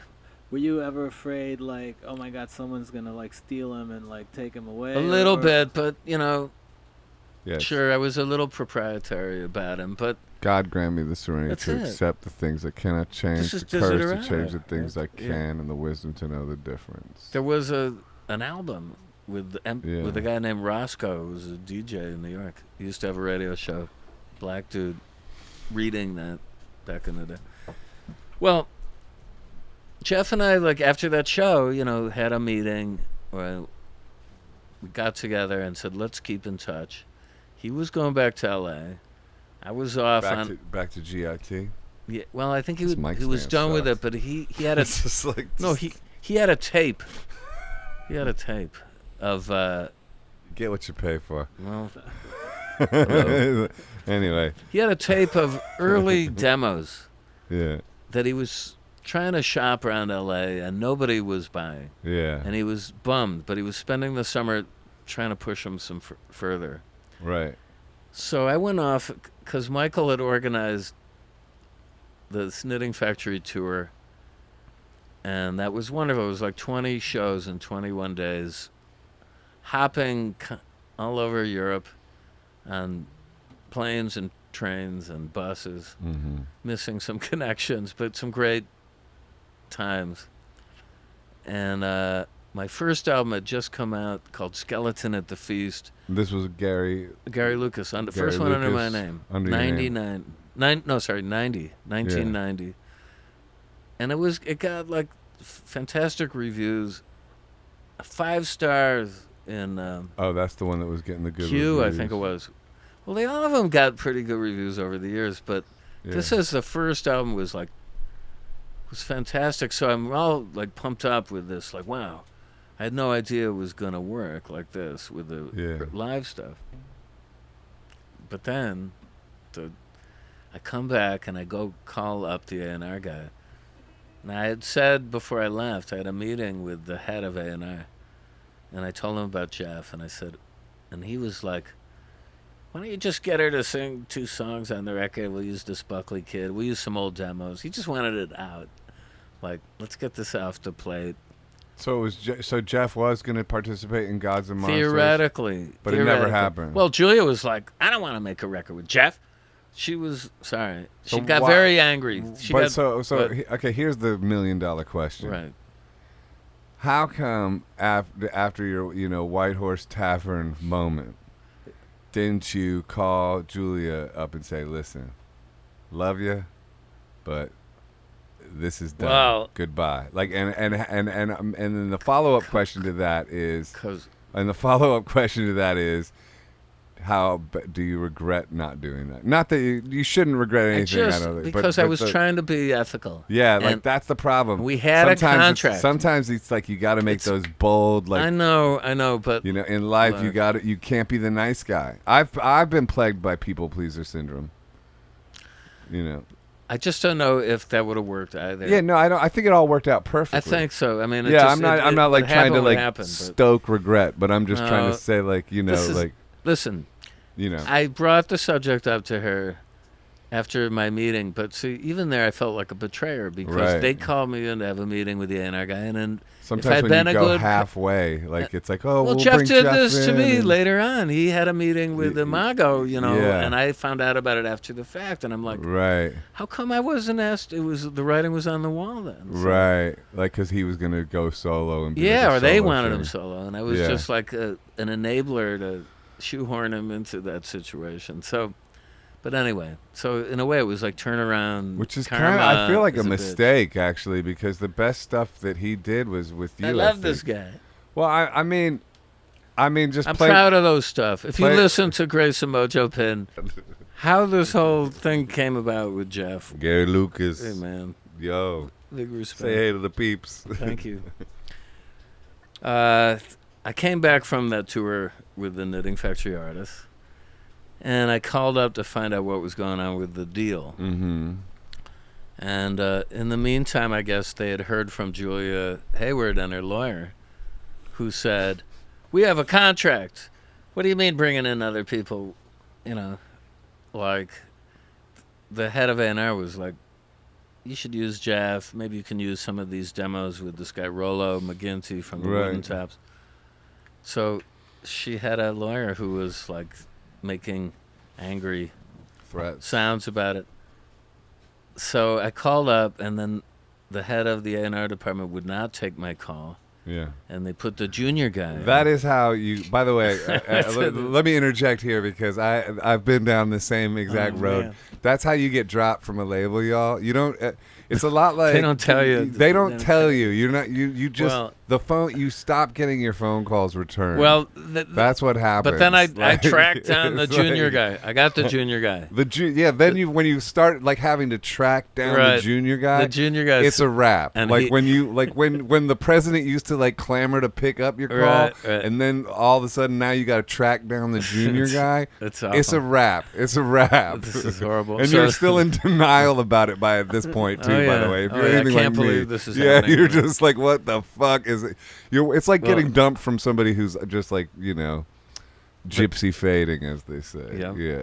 So the junior guy said, "Well, Gary, I guess you probably heard the news." This Yeah. weaselly voice. Uh-huh. But we've decided to drop the whole thing. And by the way, at that point they know that he hasn't heard the news. They're just saying like, that's how you hear the news. No, I hadn't heard the news. I said, "What? You what? Yeah. How can you do that? We have a signed contract." And he said, and I'll never forget this, "You can't afford to sue us." Ooh, Weasley. Which is a fact as the far as it Weasley goes, guy, but yeah. it's like the Weasley guy The said it Weasley in guy. a smug tone. That's such a Like, Weasley guy thing to say. What a horrible thing. You know, the Weasley guy looks forward to saying things like that. Yeah, That's the but- thing. He God. loves saying a thing like that, the Weasley guy. And then he said, "Maybe we can have lunch." Oh, no. So That's the other thing the Weasley guy Guys, loves I'll to take say. you to lunch. Yikes, I'll Yikes. take you to lunch. Oh, come on. Hey, man. your consolation prize is going to lunch with the Weasley guy. And paying for it. Nah. Hey. Nah, the Weasley guy will pick up the He'll tab. pick up the tab. He'll This- pick up the consolation It's the prize. consolation prize. So I got off the phone and my wife came over and said, "What? Yeah. You got to get that day job back. fucking What are you Weasley doing?" I mean, guy. I've been out a year and a half. I know. And I said, "Wait a second. My career didn't start or stop with that girl, Boom. and it isn't going to start and stop now." And I got Jeff Buckley waiting in the wings. Mm-hmm. So I rang him up, and I told him what it went down, and he said, "I'll be your singer." In a high voice. He had a high speaking voice I'll be your singer. like that. And Really? I thought, a little bit. But cooler sounding I'll high be your voice si- than that. I can't I'll do be it. your singer. Yeah. No, It- if you I imitate can't do it, and I don't want. Look, it was Yeah. it was music to my ears, Right. whatever it was. Beautiful voice, whatever. He it had a was. beautiful voice. Yeah. So I went to bed feeling a little bit better Mm-hmm. about this. God, I don't know if the same situation befell me now, what I would have done. But Well, like that I moment just- is important. That moment that happens a lot in everybody's life across different professions is that moment of like right when something like dies into like the new hope of a new thing. Oh, you yeah. know? It's like that's an exciting yeah, eye of the tiger moment. I love those moments. Well- like because it's like I'm gonna win. I'm Right. gonna prevail over that's how I this. felt. Like I Yeah. said, I have the talent. I'm I not love going to go those crawling back moments. to Yeah. that day job. So the very next day, I said, I've got to now write some songs. All we have is that Bluebird Blues. Mm-hmm. And so I started to just play the guitar. And it was in the tuning I used for a famous Beefheart instrumental called Evening Bell that he gave me on the piano that I worked at on guitar. That's on Ice Cream for Crow. It's a drop D tuning. Mm-hmm. That was my lucky tuning. But the guitar was still in that tuning from the tour I just That's come that off tuning from. right there. Yeah. Yeah. Which is basically normal E, B, G, D, Right, just A, drop the D. drop D. Drop low E is now a D. So you can get interesting chord shapes here. Like that would be an E minor chord. Yeah. Yeah. Yeah. So I just started improvising. That's how I write songs. Yeah. And then when I was taping myself, when I heard something that sounded magical, I hit record, taped that little bit. Yeah. So eventually I started compiling an instrumental and fine-tuning it. And there were a couple times like, well, should I go, let's try this. I had already this music.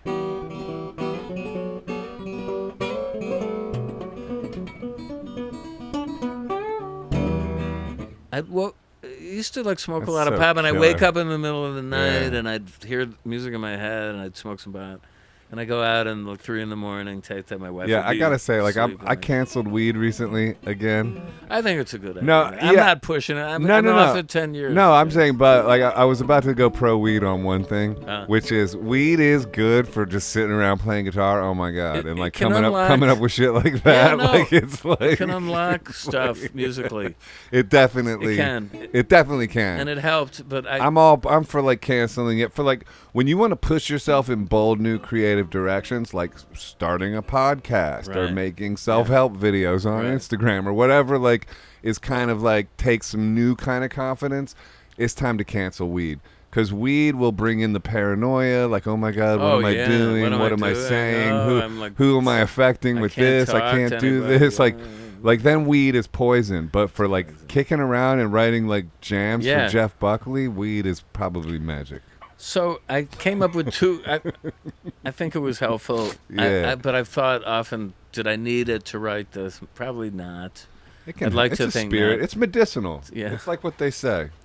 Anyway, I sent him the cassette with these instrumentals through snail mail. I mean, there were no MP3s. There was no internet. There was no internet yet. I just taped him on a cassette. Said, here. He got him a few days later, and he called me, and he said, they're beautiful. All right, listen, I'm coming to New York, actually, in a week or 2 weeks. Yeah. He was playing the bass in a tribute. Well, it was a party band to promote a film called The Commitments. Right. About the this Irish band that yeah. breaks up in a week. I remember. Good film, Alan Parker film. It was a good movie, yeah, actually. and he jumped off the bus that they were driving around the U.S. on, and he came over to my apartment, and he said, okay, play that again. Okay, now, you know, I gave little titles to these instrumentals. One was called And You Will. That became Mojo Pin. Uh-huh. The other was called Rise Up to Be. Yeah. That became Grace.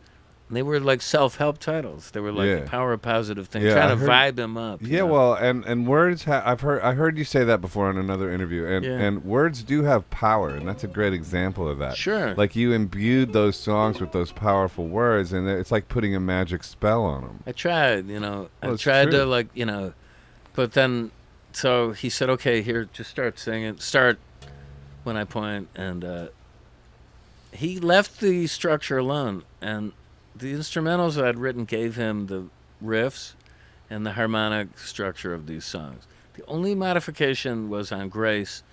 He said, can you repeat this section? I feel there's some more lyrics that need to be here, like a verse. So I doubled one part. But that was the beauty of working with Jeff, is that he left my instrumentals alone. Yeah. Fundamentally. Now, when he came to record the Grace album, he made a little bit of a change in some harmonies in the chords. And I've never learned them. I'm so stubborn. I go back and play them the way I wrote them. Mm-hmm. And I have the demos, and the demos is what got us in the door with a label called Imago that was a BMG subsidiary. They gave us enough money, like 20 grand, to bring awesome. Jeff to New York to write more with me. And then they said, we want a public showcase. Shanae. No, actually it was St. Anne's came back and said, we want to debut this project because they love Jeff and they love me at the St. Anne's Church in Brooklyn. So and they gave us a date, Friday the 13th, March 92. And I'm a little superstitious. I'm a lot superstitious. So I should have backed out of that one. But I rolled with it, and Jeff and I wrote 12 songs after he moved to New York right around New Year's. He was here, and he was living in the East Village. Where in the East Village? Gee, I don't know, with his girlfriend Rebecca Moore, though, Okay. someplace around here. And then he got his own place. Yeah. I never visited there. But he would come over to my apartment in the West Village on a daily basis. My wife and I would cook a little bit for him, or we'd make sandwiches. Nice. You know, we took him under our wing to try and make him feel comfortable. You were kind of a mentor figure. Yeah, probably definitely a father was. figure to a degree. Yes, yeah. yes. And I was on a real like streak of writing, and so I'd written in Europe. I'd gone on another tour, and so always during the tour I was like, I gotta be writing music for this project with Jeff, and so I'd compiled a bunch of instrumentals, and so we had a dozen songs. I put a band together based on the last version of Gods and Monsters, and we started to rehearse for the big showcase. And right away, Jeff got dissatisfied and said, I can't work with this guy and then the other guy. And I had to can him. And I was like, and one of them warned me, you're next, man. It was a side I had not seen with Jeff before. It was very controlling and ruthless.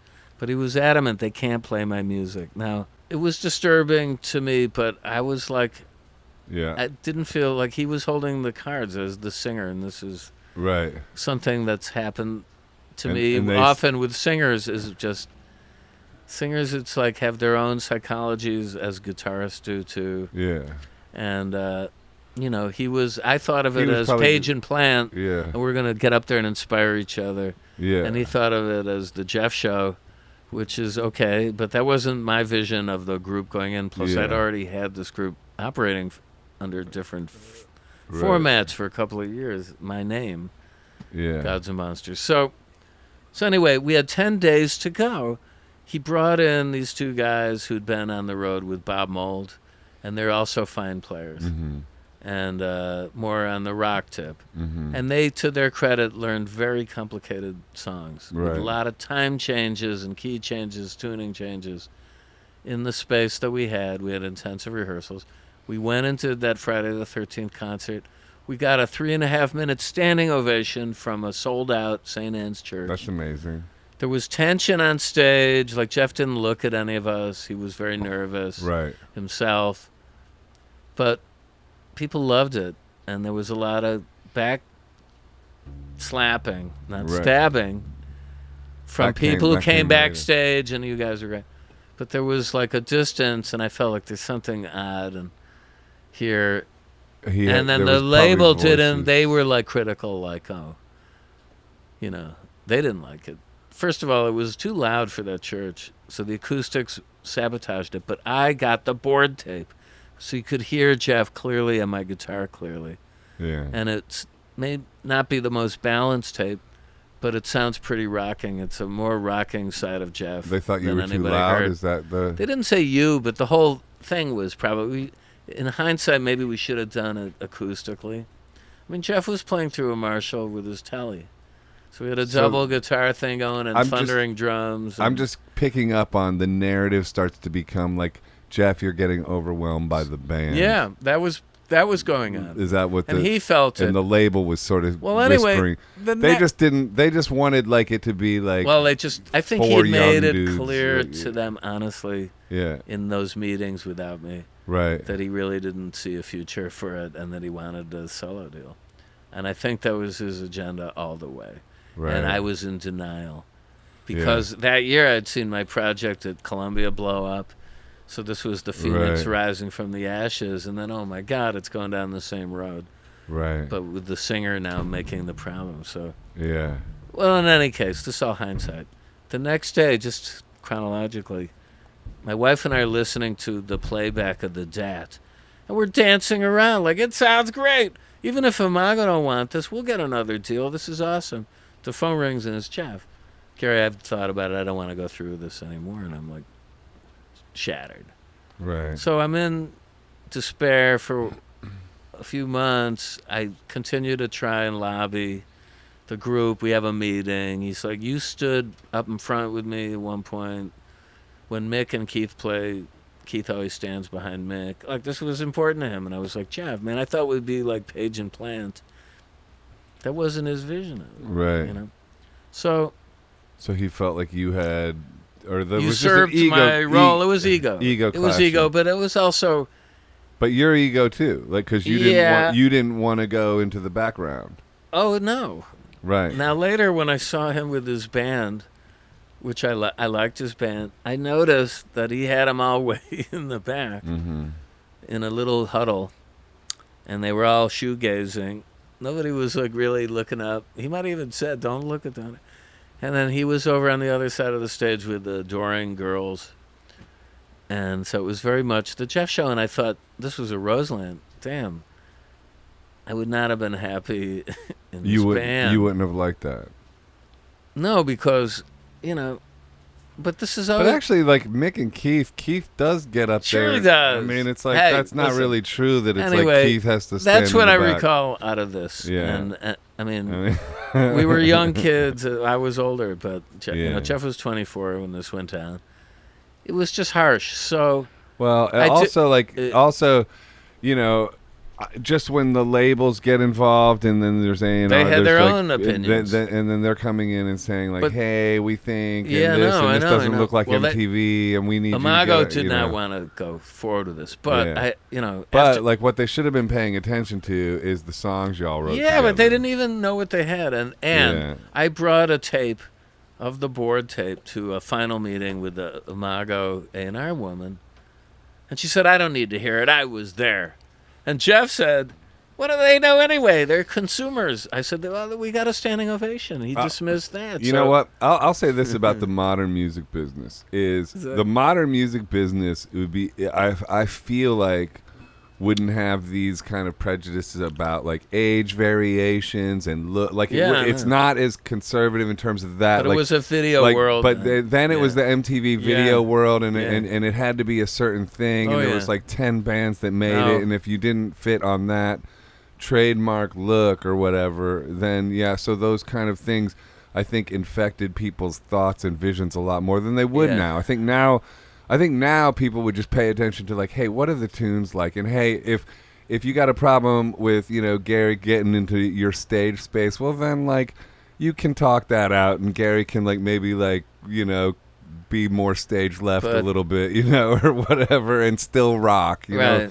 Split the difference maybe, But I was a little proud, and I probably should have been more amenable, and I tried to be. I'll say this: I don't think I think that you probably were fighting a losing battle because I think he'd already made up his mind, and I think also there was probably label voices coming into that. Well, that's the next thing because I did a few shows with Jeff to keep the thing going, a connection. He was my guest on 4 or 5 shows in that spring, and then we did a final show. So you all remained friends, kinda.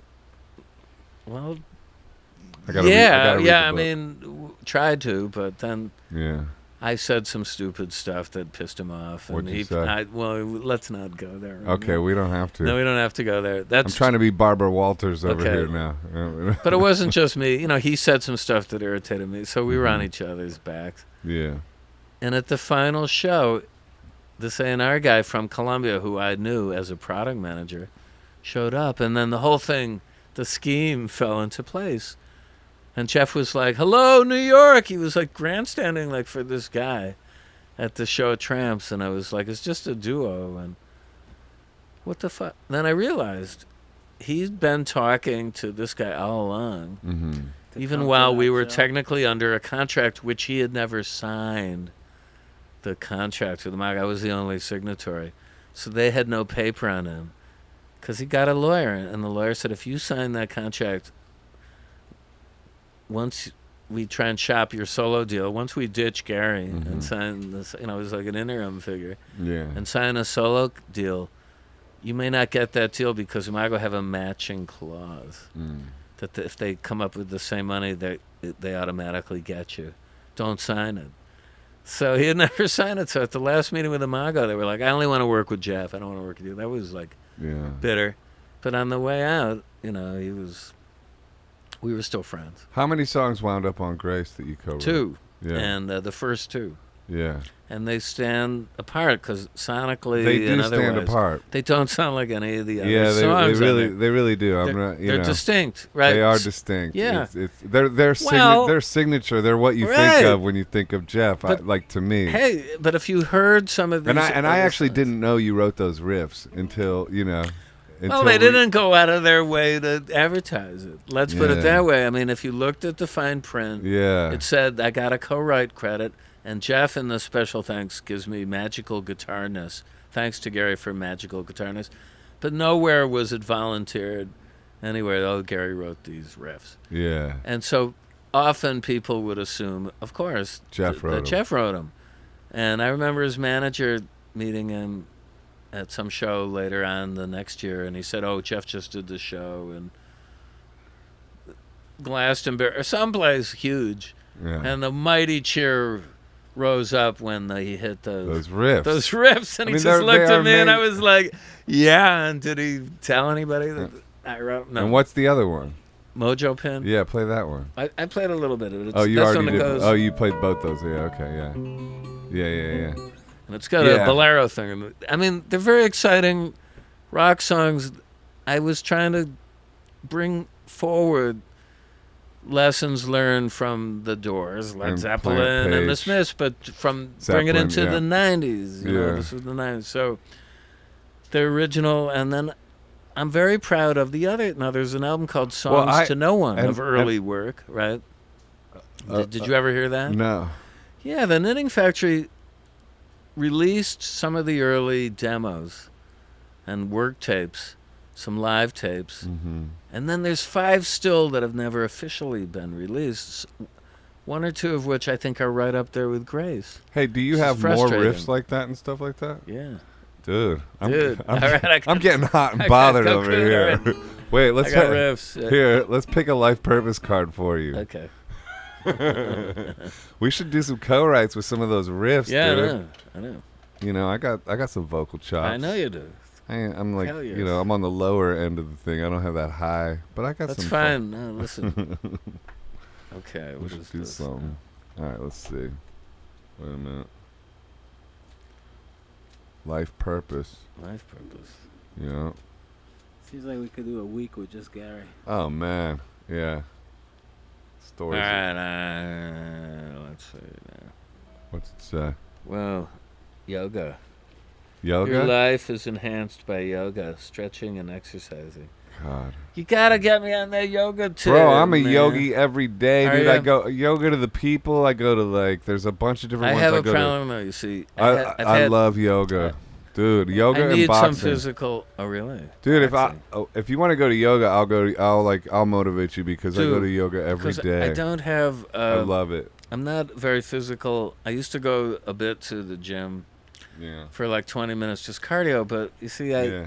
I had an injury. I shattered my right elbow up in Yeah. Montreal on a gig in Yeah. 2009, and my arm froze at an Yeah. angle I could still play, which is the good news. Thank but God. it's like I lost 90 degrees of motion at the elbow. I got all this metal in the Oh, so joint maybe there. yoga I would can't be stri- tough then. Might be tough, man. Let me read Give me mine. another card. Okay. Mine's study. Reading, research, and education help you gain confidence, clarity about your career. Yeah. I think that's true. I think this podcast has made me study a lot more, and which has been great. Okay, give me So- another one. Just practice. Protected. You are safe and supported while you change your career. Well, I'm going to become a happy dump truck driver. You know? I don't know. You never know. Well, But I think we have a career. yeah, we're gonna do something. Let's do something. Let's do We should, something I know. for sure. I know. Hey, Hood, what did yours say? I got. You don't like yours? Healer. You have the spiritual gift of healing and a desire to share it with others. Wow. No. Are we bored of the life purpose cards? I seem to be getting the same one. I know. It's like after a while you gotta. Let's go. I just love these decks, but that's because I'm a hippie, Gary. That's great. Oh, me too. Let's go with The bottom one. motivation. Yeah, motivation, Alright. and then we're. I think. Oh, then you want to wrap it? Well, Gary, we told him till 1. It's almost time is it? 1:30. Yeah. Oh. Almost 1:30. Yeah. I think we should have Gary in again. Yeah. Well, once me and Yeah. Gary co-write something, Yeah, we we'll, should we'll, co-write we'll do we'll Fascinating do some next year. stories, Yeah. Gary.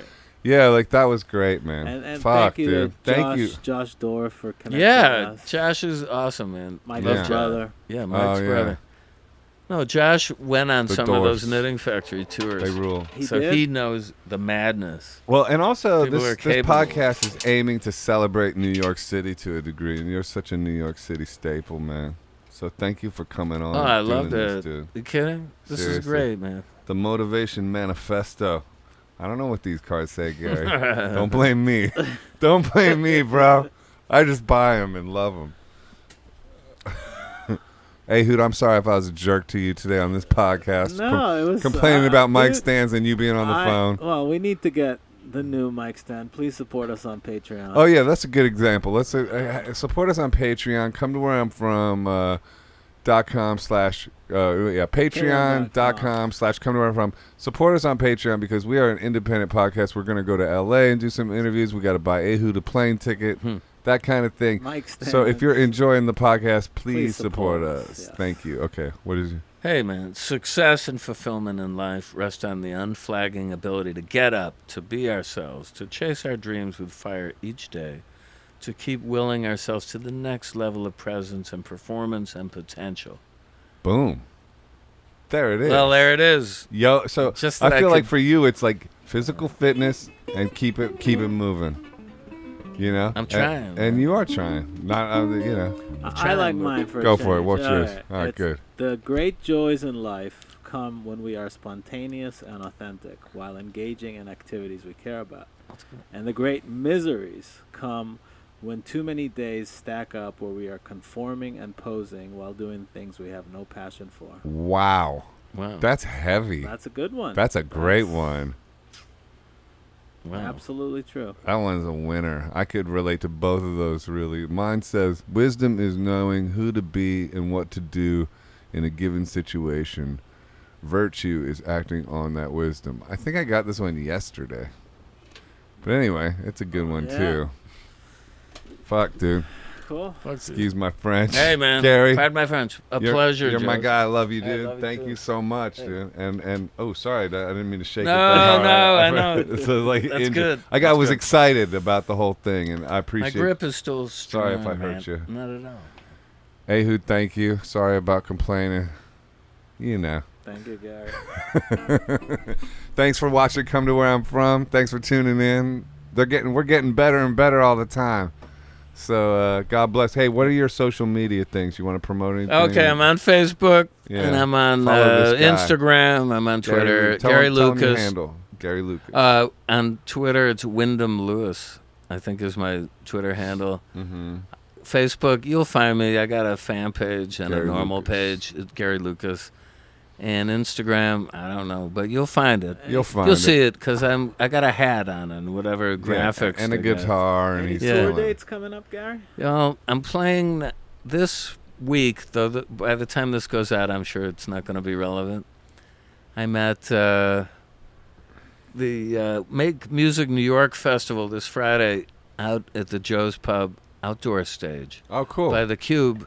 When is with that? a Chinese project. This Friday, it's June 21st, summer solstice. Maybe I'll come out to that. Yeah, man. Come at 5 o'clock. We got to exchange numbers. And Sure. stuff. Yeah. I'm doing the 5 Joe's o'clock. Pub hit with a great trio doing Chinese pop music from the 1930s and also things like Dylan and Leonard Cohen songs in Mandarin Chinese. I mean, sung by Fei Fei Yang and Jason Candler is playing saxophone. It's a trio. And then I'm waiting for some dates in Italy to manifest. I did a record of the complete Jeff Buckley, Gary Lucas songbook with some Italian dudes, a singer named The Nero, David Combusti, who goes by the name The Nero, Niro. The Nero. It doesn't mean anything. I thought, is that like Robert De Niro? De What Niro, is that's that? what I was no, saying. it's De not Niro. The Nero. It's No, it's the Nero. The Nero? That doesn't really mean The anything. Nero. Francesco De Arpino. So that's coming out. I finished a couple of Chinese albums, but we'll see. My new stage name is Facino. Pacino? Oh, that's good. No, Facino. No, I'm just kidding. I've got a best of that's supposed to be out in September too on the Knitting Factory label. Oh, killer. A double. Right on. Just to try and, I put a 30 some albums out. And so I couldn't tell you what the best cuts are, but I thought these were good ones. And so there's some rarities on there. Cool, man. Yeah. I'm trying, man. Well, that's a wrap, Every man. day. You're Gary succeeding. Gary I Lucas. love you. Thanks, y'all. All right, man. Love you too, brother. Same. It was fun.